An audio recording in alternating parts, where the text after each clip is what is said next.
Delta 27, nothing. Go ahead. Could you have FD respond over here to Snug?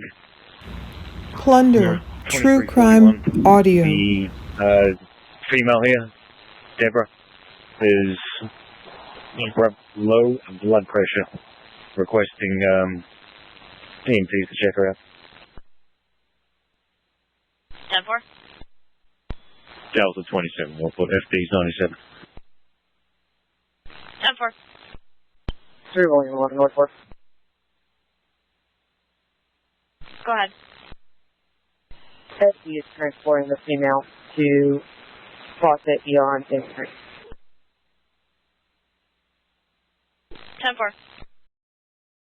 So yeah, did you hear the dogs barking? That happened at the home of Stephan Sterns' parents only a mere 3.5 hours after Stephan Sterns did his perp walk. He was arrested February 28th. Well, this call came through February 29th, around 1:35 a.m. and 51 seconds to be exact, at the home of Stephan's parents. It appears cops were already there. They were summoning help for Deborah, his mom. According to that call, which I kind of stepped over the audio to redact their full home address, for privacy's sake, they were getting Deborah help because of low blood pressure, but the cops were already there. Now, you might remember there was a lot going on that night, and Deborah was being very emotional, very animated, even when the cops pulled up. I can't believe I missed this part in the CAD activity report when we went over those 22 PDFs that were sent to me from the Northport Police. If you have not read them yet and want to, again, I'll put links to my Patreon below. Everything we'll talk about in this video. Those 22 PDFs, the divorce drama between Stephan's parents who ended up not getting divorced, and more. I don't know sometimes how those dispatchers understand each other. This is the best that I could translate compared to what we'll see on the CAD activity report. That lovely fellow with the smart British accent. I'm an Anglophile. I love all things dealing with British accents and everything.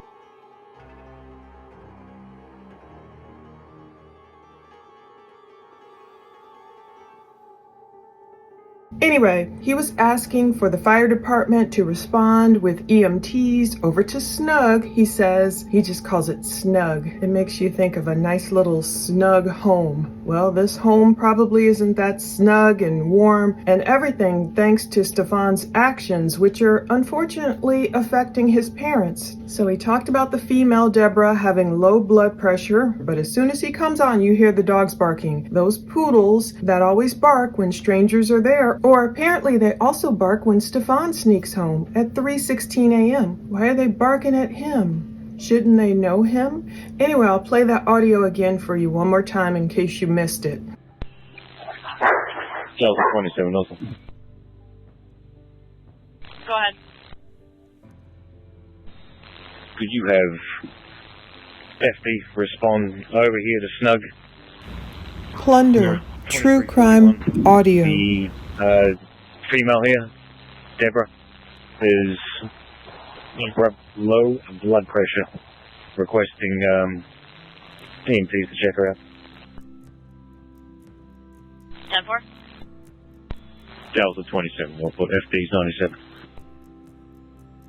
10-4. 311 Northwest. Go ahead. FD is transporting the female to Fawcett ER in Infantry. 10-4. He was requesting for EMTs to check Deborah out, and then at one point it sounds like he says FD is on scene, and the CAD notes do line up with that. And it sounds like if it's the same call, which I think it is, FD transported Deborah, the female, to Fawcett Memorial Hospital ER. Maybe her blood pressure indeed had dropped low enough for them to say, well, let's just take her in. She is older, I believe she's in her 70s, like her husband. They have a myriad of health issues, as we found out in previous videos when we listened to that Poodle podcast where Deborah was featured talking about her dogs and her husband, her anniversary gift, and all that stuff in previous videos. So the timing on everything, we're really getting more of a picture of how things played out that night, how closely everything unfolded. The Orange County Sheriff's Office posted that video of Stephan Sterns' perp walk. They posted it to Twitter at 9:52 p.m. on Wednesday. The text announced a major development in the case of then still missing 13-year-old Maddie Soto. Maddie was not discovered, unfortunately not alive, until that March 1st Friday. So this is still Wednesday. And so at 9:52 p.m., we're seeing Stefan do the perp walk. It's so interesting in the timing. Cops planned this, you know. According to the Northport PD supplemental report written by Officer Jared Fegan, he showed up with Detective Zayn Robles to Sterns' parents' house Wednesday, February 28th, 2024 at approximately 9:46 p.m. That's obviously by design. The Eastern time zone is 5 hours behind GMT time during the winter months, referred to as EST time. So the 2:31 in this body cam video I forgot I had means it was filmed at 9:31 p.m. But Stefan's perp walk wasn't posted to Twitter until 9:52 p.m. on Wednesday, February 28th, 2024. The cops arrived at that Northport home of Stefan's parents only 6 minutes prior to that viral video being posted to Twitter. That video of Sterns' perp walk has more than 300,000 views by now. The cops arrive at 9:46 p.m. that night. 9:52 p.m. that night, only 6 minutes later, Sterns' perp walk is going viral. It's posted to Twitter. So the cops obviously wanted to be there, sitting on the house, sitting on his parents in terms of, okay, what are you guys about to do? What's going on here? We're about to post this news to the world. Your son has been arrested for some pretty heinous crimes against little 13-year-old Maddie, the daughter of his then on-again, off-again girlfriend, Jennifer Soto. So the Northport Police Department unveiled a lot of things to me when they gave me these 22 PDFs. It was adding on to what we knew from that huge 896-page dump of information we had previously received from the state's attorney's office down there in Florida. Well, anyway, thank God for web sleuths, because I had skipped right over that CAD activity. I was like, okay, they gave me this CAD activity report, blah, blah, blah. I had skipped right over the fact that it contained the fact that Deborah needed EMTs called there for low blood pressure, and it happened only a few hours after Stefan was arrested. So what happened in between? Now, that evening, they arrested Stefan. The Kissimmee Police Department worked with the Orange County Sheriff's Office to arrest Stefan, 37. They found the creepy stuff on his phone and everything, or in his Google Drive, containing horrible images and videos of Maddie. They explained that Sterns was the boyfriend of Maddie's mother. They said he was the last confirmed person to see her the morning of Monday, February 26th, when she went missing. They said through the work of our digital forensics unit earlier today, so this was still Wednesday when they found all this stuff out, they moved quickly. You gotta love them. Detectives discovered images and videos that were criminal and sexual in nature. So this afternoon, Sterns was brought into OCSO Central Ops, where he was interviewed by Kissimmee and OCSO detectives. He invoked his right to an attorney and was placed under arrest and transported to jail, where we expect he will be held on no bond. So we know he's still in jail. It is now Tuesday, August 13th. We're waiting. So what happened in between cops arriving, 6 minutes later Stefan's perp walk happening, and then 3.5 hours later, 1:35 a.m., his mom is being carted off to the ER due to low blood pressure? Well, a lot. When those detectives arrived, I keep looking at it as the scene out of some kind of movie. These two detectives roll up these elderly parents' home, not expecting to see what they saw. Deborah outside the house screaming for Maddie. Now, she's talked about her own health issues, like having diabetes. I think she got a knee replacement. I think she called herself the bionic woman. Her husband had health issues. The reports say Deborah was very emotional, and even though she eventually calmed down, apparently she was still stressed out enough to have her blood pressure drop. I had to ask the dear University of Google. Can stress trigger low blood pressure? Because I wasn't sure. It said generally stress raises blood pressure. So many people believe the main likely cause or only cause of low blood pressure is poor breathing. But there can be other causes. Often after periods of intense anxiety, the body is left feeling very fatigued, and this can contribute to low blood pressure in people. So maybe that's what happened to her. It says yes, emotional stress can cause low blood pressure, also known as hypotension. Not hypo. When people experience stress, anxiety, or other emotional issues, the brain signals the kidneys to release more fluid into the bloodstream, which can lower blood pressure. Hyperventilation is another link between anxiety and low blood pressure. So let's again look back at why Deborah was in this state. Prior to cops even arriving, Deborah, of course, knew, okay, it's Wednesday. Maddie has been missing since Monday. This is after 48 hours of this child being missing. She has to know something's wrong. Just like Jennifer Soto's mom, Maddie's grandmom.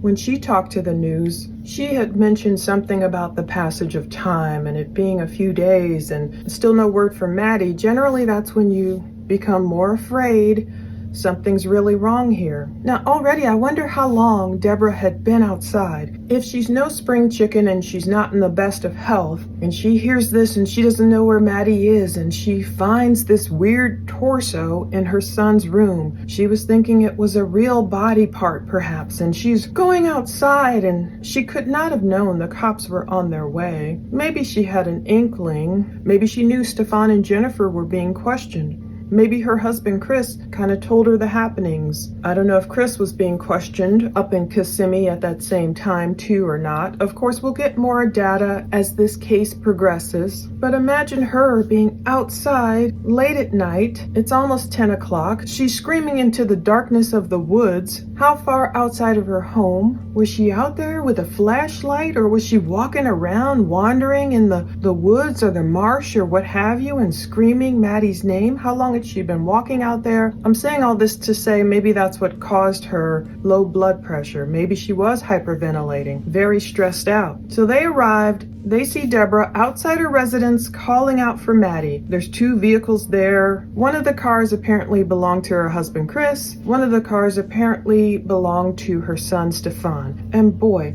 what trouble he's brought his parents. That's what I keep thinking in this case, in this video. That's why I wanted to do this update, to talk about the response of people who commit these heinous crimes and the impact it has upon, of course, not only the victim, who is at the center of this, the victim's loved ones, but also the perpetrator's loved ones. How a perpetrator, a killer, can throw their world into a tizzy too, and how a lot of the online mob can go after people rightly or wrongly, like Chris Watts' parents, or maybe now even Stephan Sterns' parents, whether they deserve it or not. It says that night contact was eventually made with Deborah, who was very emotional during our initial interaction. So I wonder why it says eventually made. I love to know the meaning behind what some of these cops say, the way they write. I know they have to kind of write in a specific way. But was Deborah out there wandering around, and did the cops, how far outside of her residence did they have to go track her down? And I'm wondering if she still drives. Does she still drive? I guess she didn't maybe find it necessary to drive around and look for Maddie. If she was thinking Maddie was around, maybe she thought it best to be on foot. She's there alone, just with the dogs. Her husband is up in the hotel taking care of the housing crisis that his son, Stefan, has thrown himself into. So it says, initially, Deborah only appeared to be upset by a torso she found in her son Stefan's room. She would elaborate on the torso and describe it as, a kinky doll.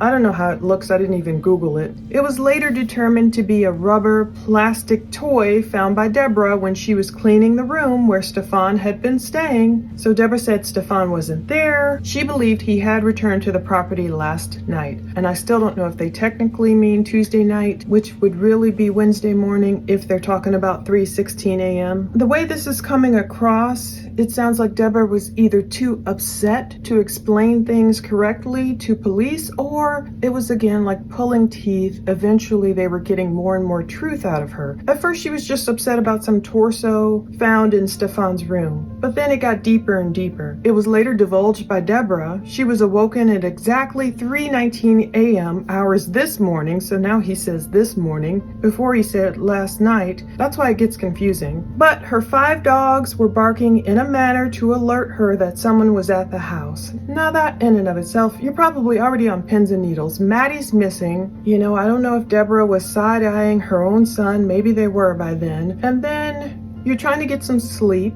You need your sleep, especially as an older person. And then your dogs start barking their heads off in the middle of the night. But Deborah is saying they were alerting her that someone was in the house. Aren't those dogs used to Stefan coming home? Or was it because of the odd hour? Or could they just pick up something weird about Stefan? Maybe that's why they barked at him. But Deborah's husband, Christopher, was not at home last night. He keeps flowing into last night, this morning, all in the same document. Because Chris Sterns had ventured to Orange County at approximately 11 p.m., this document says, to help their son Stefan with a recent housing crisis. So Deborah believed if Stefan had returned to their residence, he either returned to blank, and that big blank, I really think it means returned to hide Maddie, or to get guns, get weapons, who knows what it could be, or for cash that was kept within the home by her and Christopher. So Deborah advised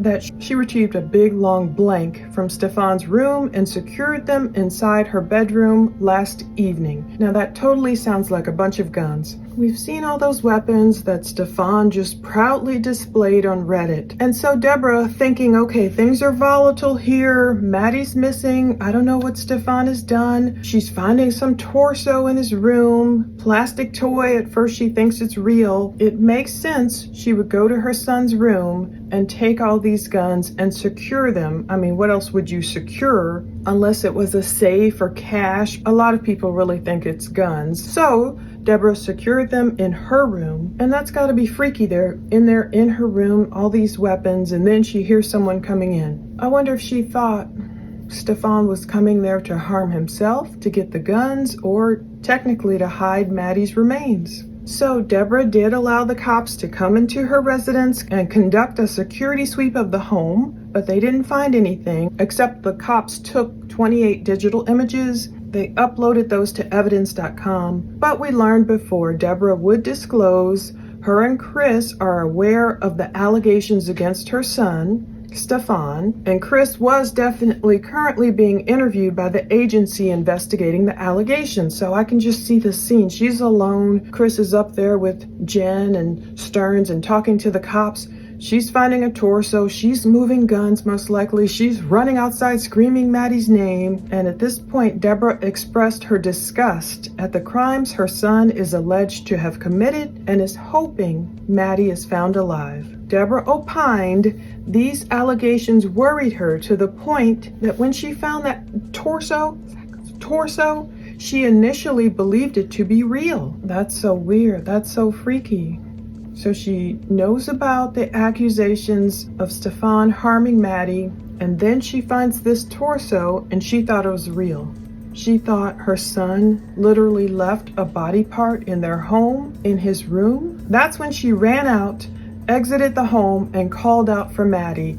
So that's what the detectives heard when they arrived at the residence. So it says Deborah ultimately believed Stefan had returned at 3:18 a.m. and potentially abandoned Maddie in the wooded area surrounding their residence. So that's why the detectives were walking the exterior of the home, adjoining lots. It looks like new build construction because this home was just built in 2020. This home is nice and it's pretty new. And I keep thinking of the dreams of these parents. They were probably like, whoa, we made it through all that would-be divorce drama. We've raised our son, we hope, to be a nearly 40-year-old man. I'm sure they were hoping he would get his life together and go off and marry someone or start a life or get out of their hair. Be a man, you know what I'm saying? Just grow up. But no, they cannot live out their retirement years in peace. Their son has brought all this infamy, this unwanted attention to Chris and Deborah Sterns. And how are they going to live out the rest of their lives instead of spending money on retirement things, maybe traveling, maybe settling down, doing whatever. They're going to be spending all this money on prison phone calls and putting money on their son's books so he can buy commissary, or literally buying him books from Amazon. You might have heard on phone calls from prison that other case I cover, Shirley Strawberry's husband, Ernest Williams, well, his mistress revealed she spends $600 per month to call him. I don't know if that's just the phone calls, or does that include any, messages? The messages, I believe, have a different fee if you're messaging a person on their tablet. The inmates, that doesn't count the money you put on their books or the money you spend for literally books, entertainment for the inmates. A person could easily spend, I've seen a lot of complaints about prison phone call costs and supposedly being dropped and all that, lowered potentially. Easily someone could spend $1,000 a month on a loved one who's incarcerated. So eventually they cleared this location, but we don't exactly know when. I think the cops were still there at 1:35 a.m. when that call went out for EMTs to come there. Were they questioning her for about 3.5 hours? Was it Deborah's way of trying to get out of the questioning? Well, according to Detective Robles, each one has a slightly different take on things. He arrived with Detective Fagan, and he maintained observation of the suspect's parents' residence, the Snug Street residence. But he also saw Deborah out there calling out for Maddie. He saw the 2 cars and everything, and he also says contact was made with Deborah, who initially answered the front door very emotional. So I'm wondering, the cops were out there, maybe they didn't approach Deborah right away. Maybe they sat back, did their little stakeout. Maybe they watched Deborah walking around near the woods calling out. That's why they said contact was eventually made with her. They might have sat on it and said, where is this woman going to roam around? Maybe she could potentially lead us to Maddie's body, so let's sit back and see where she goes. So who knows how long they watched her walk around. Maybe they watched her enter her home.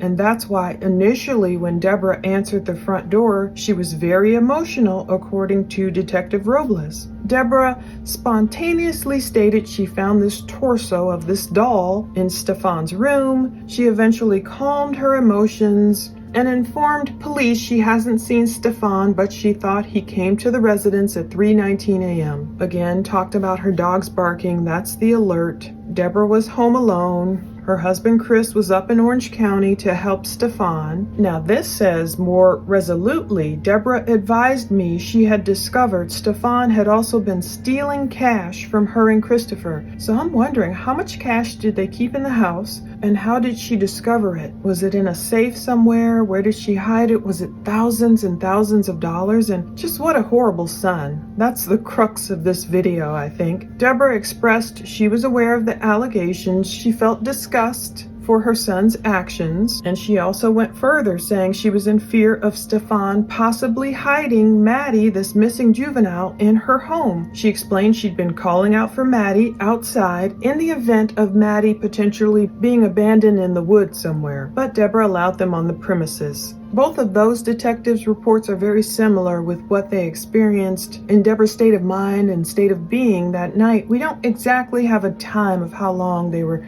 sitting on that snug house, but there is more narrative because apparently reporting officer Michael Witkowski also has narrative too, where he was on scene with Detective Robles and Detective Fagan, and he was conducting with them a nearby sweep of all these different Snug Street locations because some of them were still under construction. Just lots. Now, he doesn't give us really a time here. He's talking about at about 10:08 p.m., February 28th, that Wednesday, he went to respond to life storage. And then he says at approximately 10:30 p.m., I arrived at the crime scene, which is weird because I don't think he was up in Kissimmee at the condo. So I don't know if he was called later to the same scene on Snug Street. Did he misspeak or miswrite this, saying he arrived at the crime scene?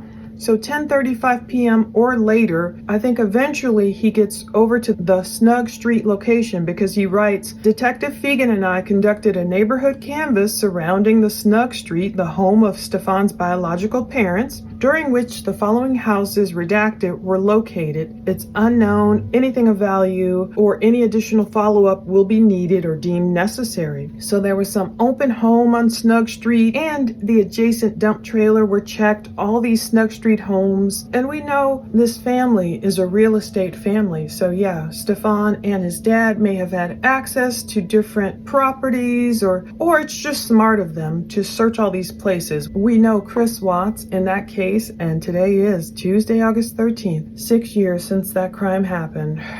You see all the prayers for Shanann and Bella and Celeste and Nico going on social media today. May their souls be happy in heaven right now as we speak in Jesus' name. Chris Watts, on his way home after Shanann and the girls were reported missing, allegedly stopped at some dumpster and had dumped evidence, they believe, and I don't know if they ever recovered it. So kudos to these cops for, searching all around Stefan's parents' home, because they were like, wait, what was he doing here at 3:16 a.m.? That's a very odd time to come home to your parents' house. Why not just stay in the hotel that night? Anyway, in this Northport Police Department supplemental report, there was more narrative. Now, even though this was written on March 1st, 2024, it does harken back to what happened on February 28th, 2024. This is from Detective Witkowski again. He's saying, Detective Jean and I then went to Snug Street and contacted both Christopher and Deborah Sterns to discuss this investigation, during which they provided the following unsworn verbal information pertinent to this investigation. Detective St. John thankfully recorded the conversation via his department cell phone. Chris stated on February 28th at approximately 3:15 a.m. he met Stefan at their hotel in Kissimmee after his phone was seized by law enforcement. So none of this is quite making sense here. When you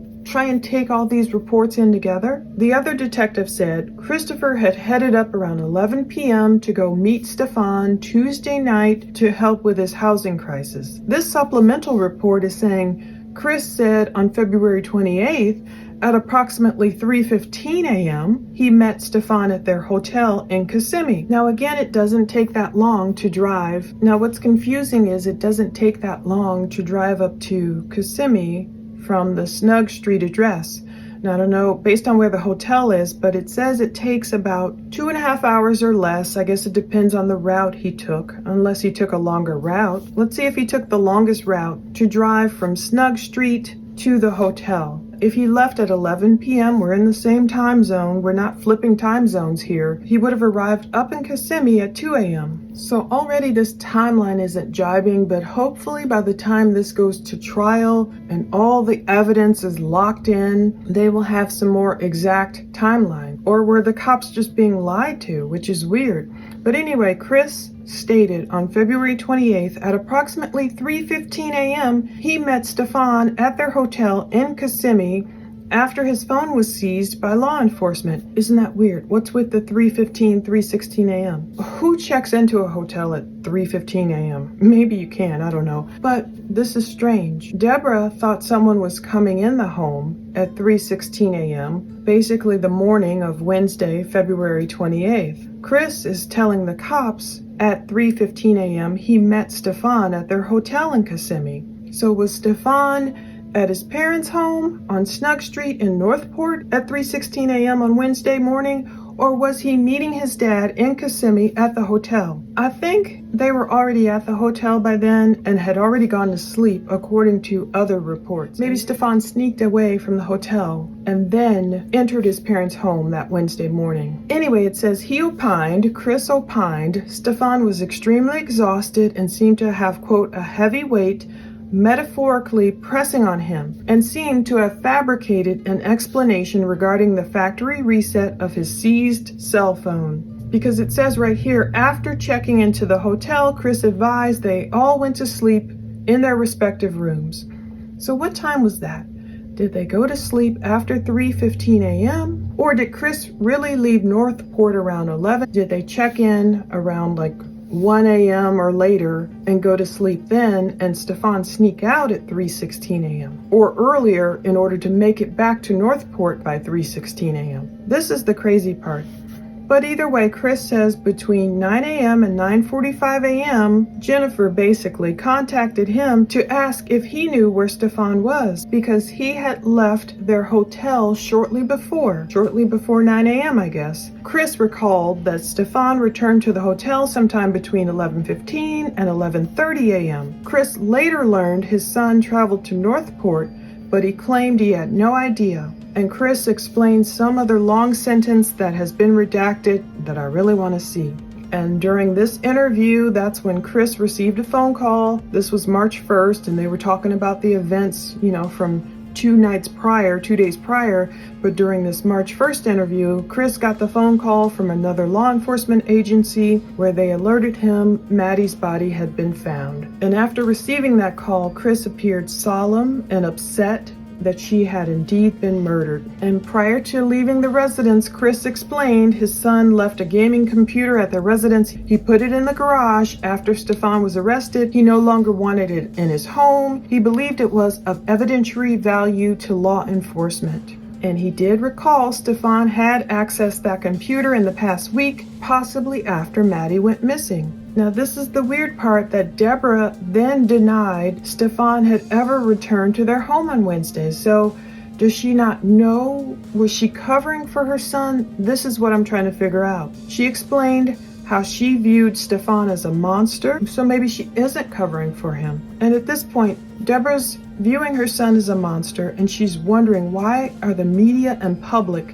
blaming both her and Christopher for her adult son's heinous deeds? Well, I agree with her in part. Of course, no one should look towards the parents of some criminal and blame those parents for their son's actions. But of course, people want to know, okay, how was he raised? What role did these parents have in creating a monster? Fair or unfair, that's how people look at it. Now, there's a bunch of scuttlebutt, there's interviews going around where we try and put the pieces together. People who claim they knew the family. Some people claim that Deborah was pretty mean, and they call her all different types of things. I don't know what's valid and what's true or not. And did she look the other way? Did she have clues or hints or inklings of her son's predilections, we'll call them? You don't get to be a 38-year-old man with all this evidence of CSAM on your phone and all that stuff without perhaps some inkling coming through in the past years. It probably didn't just start when he met Jennifer and Maddie around 2016. I think he met Jennifer and started dating her in 2018. When Maddie was just a young girl, like 7 or 8 years old. It probably didn't start then when he was like a 30-year-old man or older. There were probably hints and incidents and happenings, as has been alleged in different interviews with supposed friends, that Stefan has been in some trouble before. Maybe not this kind of trouble, nothing that went to court necessarily, but trouble. So my question is, did his parents or his mom try to get him help? Did they ever get him counseling? Perhaps they did. Maybe it didn't work. What should we say then? Heaven forbid, what if it were your son? What if you did the best you could to raise them? And I don't know if that's true or not, and we can delve a little bit more into their divorce drama. But what if you did the best you could and then your son turned out like Stefan's? Some people are like, just cut him off. Like Wade Wilson, I don't know if you heard that phone call with his dad yesterday. His dad went off on him. That crazy guy with the face tattoos and everything, his dad went off on him. Good luck to you, son, basically was his last phone call, perhaps. It's over on Phone Calls from Prison, the YouTube channel, and his dad had enough. Is that the way you would treat your son if he committed something so horrible and heinous? A crime like these? Or could you not switch off that switch of love of this person you've raised for nearly 4 decades? Could you not cut them off cold turkey? That's what I'm thinking of now. But Deborah had explained she was calling Maddie's name outside on Wednesday in the chance her son had brought Maddie back to Northport after she learned he allegedly had returned. So it's so weird here. When did Deborah really learn that Stefan came back to their home? It had to be sometime before Wednesday night when she was outside screaming Maddie's name. When she learned the child's body had been recovered, Deborah began sobbing and remained essentially speechless. She accused someone as knowing blank was sexually abused for years before she was subsequently murdered. So that leads you to believe too, when did Deborah find out all this stuff? She's probably accusing Jennifer of knowing that Maddie had been abused all these years before she was ultimately murdered. So is this again Deborah throwing the blame game? At first she's like, oh, I didn't know my son came home, okay, and then I know he came home and he's a monster and I hate what he did, and Jennifer knew all along he was doing that. Like she's throwing the blame on Jennifer because she wants Jennifer, I guess, to go down. If her son has to go down, Jennifer has to go down with her. And it sounded like Deborah was inferring through all those jail messages that, Stefan, you don't need to take all the blame. Jennifer exposed Maddie to all these different bad relationships. It sounds like, there's a lot of redactions, but we're trying to figure out what she's saying here. It sounds like that's Deborah's line of thinking, line of reasoning. And Deborah doesn't sound like she's had an easy life by any means. Now remember, we went through this divorce drama. I'll link to all the paperwork below. But this is when I called Stefan a walking enigma, a Peter Pan type. I can't show the full photo, but he was 23 years old and he arrived at that Halloween party on October 26, 2009, dressed as a convict, wearing that bright orange uniform, that phallic-shaped item near his loins. So even back then, he was like, yeah, a prophet. Like he could see himself in jail, and it's like he knew what was going to get him there. He already knew, and he was only 23 back then. So the clues were obvious. Now he's a 38-year-old man potentially facing the death penalty. So I had to know. I was like diving so deep into his upbringing. I'm so interested. We got a little snippet that he talked to the cop about when that cop was transporting him. He talked about being raised on farms, and he talked about being in Orange County, California, and he mentioned all of these nice shishi poo-poo fancy places. It's like he's a spoiled brat. Again, the stuff that Deborah wrote in her divorce petition from his dad back in 1996 proves that her son, their son Stefan, was born in Aurora, Illinois, and then bounced around as a child quite a bit, but his mom was suffering from physical ailments. So that's when Stefan did tell the cop that time. He says, I've been all over. I was born in Illinois. I lived in Georgia, Florida, California, in rotation for most of my life. So he was 5 years old when he was living with his mom in Lilburn, Georgia for 5 months. Then he lived in Yorba Linda, California, the year that followed, only with his mom. And Sterns' dad was out there busy working, making a life, often on the road, and that's something that was mentioned in the divorce papers. But from February 1992 to September 1995, Stefan lived with both his mom and dad in Sarasota, Florida. But the adolescent Sterns would be living with his mom soon after, again, only in Yorba Linda, California. So he was kind of all over the place, from pillar to post, and maybe he didn't feel stable. He talked about growing up on a farm, horses, it was a love-hate thing in Georgia, and he complained about having to clean, the stables, a dozen stalls every day. He was a 10 or 11-year-old kid, and he didn't mention all that divorce drama to the cop, but now it kind of fills it in. And this reminds me, the way he was complaining to that cop of like, being a 10 or 11-year-old kid, cleaning out those horse stables. Now, to me, that could be great work. You can learn a great work ethic as long as the kid isn't being mistreated or, overworked or child labor laws or anything. I think Stefan could have taken it as a learning lesson. But to me, Stefan seems like one of those people, emotionally stunted growth, looking at everything he believes his parents put him through as a child and then just never grows up. Just always is like, Mom, Dad, gimme, because you made me go through that separation drama, or your almost divorce drama, or working those horse stalls, so you owe me. That's what it feels like to me. And then he gave that, story about pushing the wheelbarrow and, accidentally getting dumped over, the wheelbarrow flipped and he ended up in horse poop. Luckily, it was mostly grass in there, he said. But I think this is what really might have affected Sterns. His mom wrote in court documents she married his dad on August 16th, 1980. So his parents have an anniversary coming up. In 3 days, his parents have an anniversary coming up. 44 years, their anniversary. But they were also separated right before Christmas, 1995, more than 15 years into the marriage. And again, this is why I think he's an only child, unless he has younger siblings. I couldn't find any. There was only one child. The issue of our marriage. That's how Stephan Michael Sterns was referenced. He was born April 25th, 1986. So when this drama was going on, Stefan was only 9 years old. And then she talks about residing in the state of Florida until September 2nd, 1995, when, quote, our son and I retired to Yorba Linda to reside. I returned to California, Deborah wrote, for the purpose of having surgery on both feet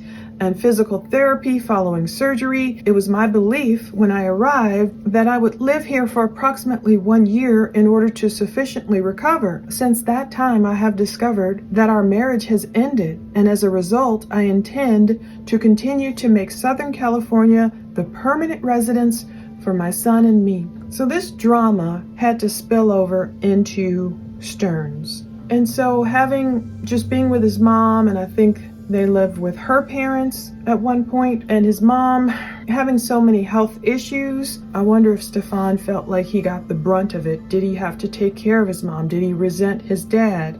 Was there resentment for both parents? Was his mom mean to him as she recovered? So indeed, Deborah was living with her own mother and her stepdad and her young son in the same house as she was recovering. But this is where the drama happened. Deborah wrote, on approximately December 14th, 1995, my husband telephoned me and told me he felt we should separate because he was unhappy in the marriage. I asked him why at Christmas time he had decided to inform me that he wanted to end our marriage.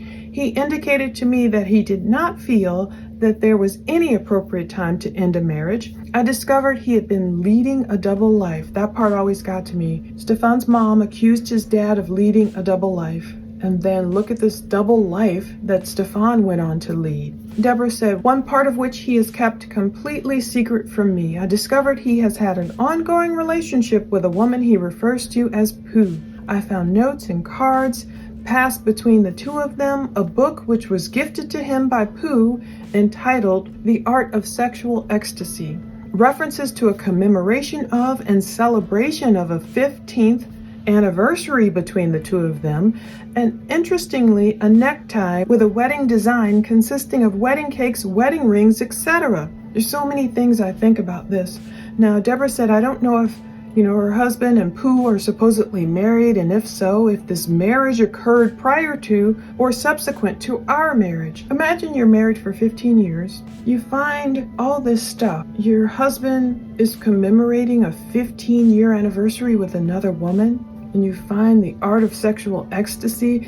I can't help but wonder how much of this, if anything, did Deborah vent to her son, to Stefan. If she's so shocked, she's upset, Stefan had to know something's going on. Did he know, oh my goodness, my dad has been cheating on my mom for 15 years, as she wrote in her own divorce documents? I wonder how much she spilled on her son, how much he took in. Did she tell him everything? And did he resent his dad? Did he want to be more like his dad? So many questions. Deborah wrote, moreover, in looking back through bank statements and canceled checks for the past approximately 1.5 years, I've discovered that he has spent excessive amounts of money traveling, an average of $800 a month, in monthly telephone bills. In addition, I have found ads in his personal items advertising porn videos, dildos, etc. I believe that discovery may be extensive in order to determine if he gifted this woman with our community assets. It's a lot. If you want to read the rest of it, feel free to go look below, but eventually they must have worked it out because they didn't get divorced. Now, of course, couples have things, couples have issues. The thing I find interesting is the length of this alleged affair Deborah says her husband had. 15 years. I mean, the same length of their marriage at that point. That's one thing that gets me. It's not like it was like, oh no, I found out my husband had a one-night stand, or, he messed up and whatever. He got too drunk and slept with a coworker. And I mean, that would be bad enough. I'm not downgrading that. But it's quite another thing to be married for 15 years and like her husband's like, whoa, been seeing another woman according to her for 15 years, celebrating some kind of 15-year anniversary, to the point where he wants to leave the marriage and potentially just be away from his own son. Did Stefan feel rejected? And then all the things Deborah found. Again, it kind of sounded like it disgusts her, the way she included all that stuff in the divorce docs that she found her husband was into. And then imagine all these years later, they work it out, but then she finds her son is getting into all sorts of trouble. It's a curious study. It makes me very curious about this whole family. Finally, when will we get Stefan's jail phone calls? Well, it sounds like it's going to take quite a bit of time, according to the YouTuber The Docket. He was letting me know yesterday. It's a lot going on over there. I don't know what's going to happen, but it's going to take some time now. We've already paid for it, and then I was thinking about it yesterday, but then part of me thought about, oh yeah, I know how long it takes to edit audio and edit all these videos, and they have quite a few phone calls probably to edit. And not only that, a backlog of stuff, so who knows when we're going to get them. Hopefully we'll get them before Sterns' status hearing, which is set for October 14th, 2024 at 9 a.m. in courtroom 4F before Judge Keith Karsten. As of today, that's the next time Stefan is scheduled to appear in court. I know some people were still looking at that August 19th date. Some people are writing on Facebook like, oh, his trial is next week, he'll be in court. And no, if you log onto the Osceola Court website yourself, always verify what people are telling you. It says continue. That means no, it's been rescheduled. So the next time, as of today, he's not scheduled to appear until August 14th, and then we'll see when his trial happens from there. At least it'll give the cops, investigators time to get all their ducks more in a row and, get all this evidence. Maybe we'll get the calls. I don't know when. But what do you think of that call? What do you think of Deborah, her blood pressure dropping so low? How is this going to affect parents? That's what I'm thinking. This new house, this house built only 4 years ago, you work hard your whole life, you go through almost would-be divorce drama, you try and probably raise your son the best you can. I don't know. Maybe not. Maybe Deborah took some things out. That's another thing sometimes people do. She might have taken some of her anger out on her own son. You know how certain women, they have a son, they don't like what the dad does, and it's like, oh, you're just like your father, and they end up taking out, unfortunately, some of their anger on the boy who's there, on the boy who looks like his dad while the dad's not there. Either way, they worked it all out. They didn't get divorced. They got together.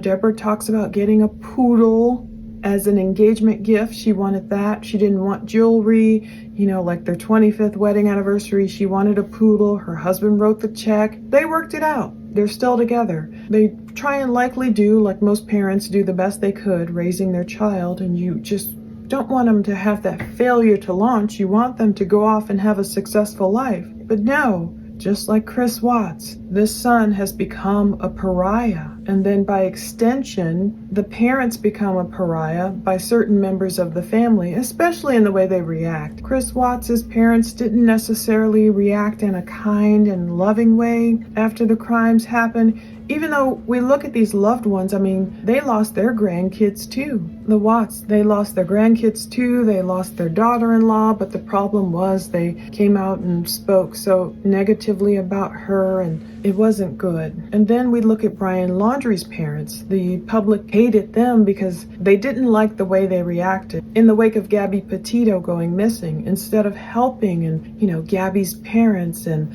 saying, oh no, our son returned home without her, and they put their son seemingly at the forefront and just kind of hid and didn't get back to Gabby's parents and didn't tell them anything and were very secretive, and that's why they had all those demonstrators at their house in Northport. And now with Stephan Sterns' parents, I don't know if they've done anything wrong, but I think by extension, a lot of the public won't like the way Deborah is reacting in some of her emails and maybe some of the things she's saying in terms of, it wasn't just you, Stefan, it was, Jennifer knew too, basically throw her under the bus. But I do feel sad for parents, any sisters like Brian Koberger's parents, for example. That's one example. Parents I feel sorry for, his sisters. His sisters lost their job. His parents, I'm sure they've collected hate too when all you see are these hardworking parents who have tried to put their sons on the straight and narrow path. And when they go off into that broad way, that broad path that leads to destruction, some of these parents,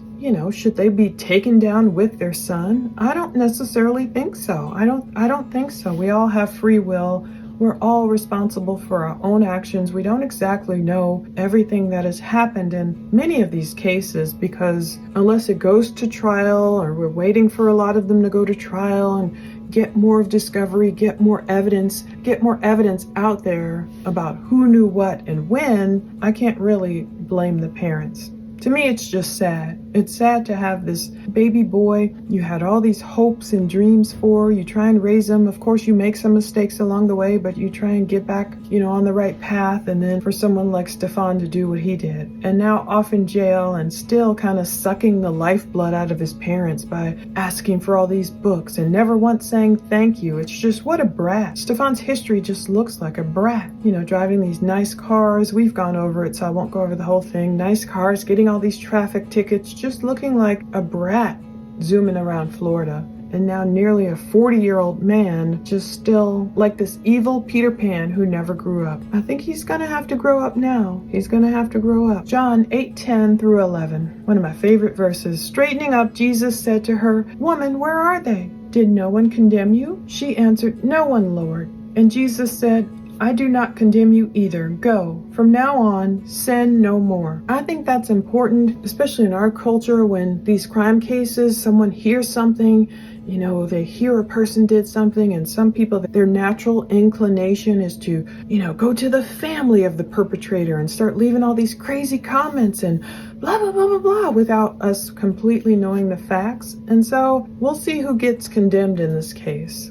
But I just wanted to put that audio out there that I searched for after I saw on Web Sleuths. Oh yeah, that cat activity did say they had to call the EMTs for Deborah. Wow. Let me go search via my subscription on Broadcastify, the archives, and find that audio. And sure enough, it was there. So that's it for today. Stay tuned. Many other cases I'm researching and putting in all these FOIA requests for some recent arrests on a different case. Let's just keep moving forward, keep putting in these public records requests, keep checking the court documents and seeing what we can find.